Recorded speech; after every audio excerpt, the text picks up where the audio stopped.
Yeah, the other day I went to see Longlegs, which is a horror movie with Nicolas Cage in it. It's set both in the 1970s and the 1990s.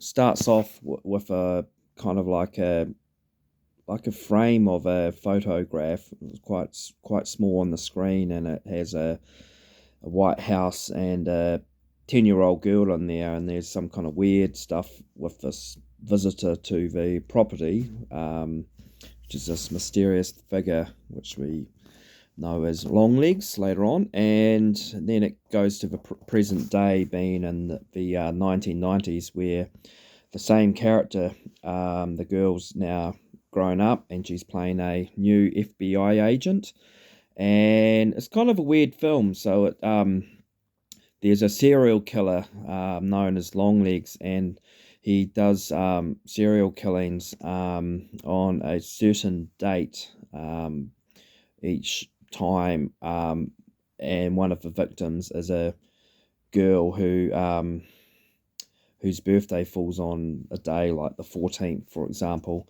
And anyway, so it has some good aesthetics. It captures the vibe of the 1970s and 90s. For instance, it reminded me a bit of the X-Files and Silence of the Lambs in terms of the aesthetics. So you even have the photo of Bill Clinton on the wall when obviously he was president, when they were in the FBI headquarters and that. So kind of creates quite a cool vibe.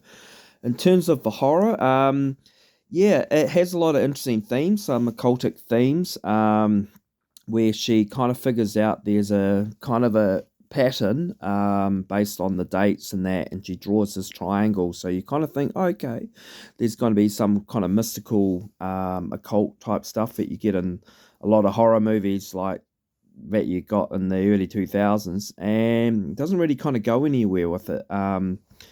And then there was some cool cinematography or shots, like for example, her and her boss going to some kind of farmhouse barn thing, and it's dark at night, and you see them with torches, and they shine in the windows, and it kind of feels kind of like you're actually there and just watching people do it. And then they go inside, and the door opens, and their torches shine in real orange. So it had nice kind of interesting colours, lighting choices.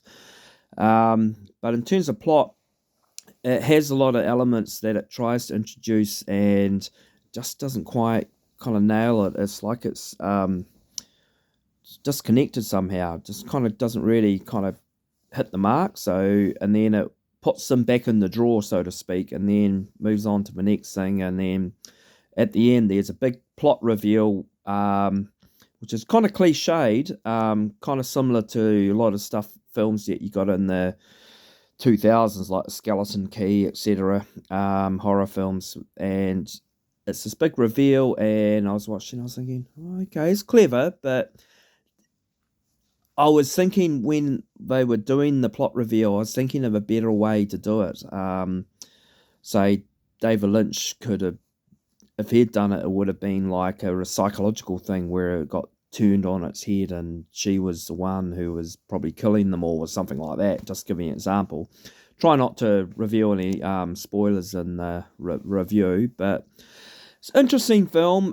Give it a good solid 3 stars. Entertaining to watch, but bit generic. Did like some of the cinematography. Nicolas Cage's character was well acted. It's interesting. At moments you could tell it was him, but at other times it didn't look like him.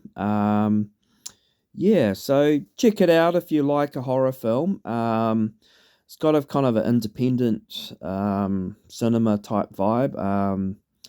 So yeah, so just a run of the mill horror film basically.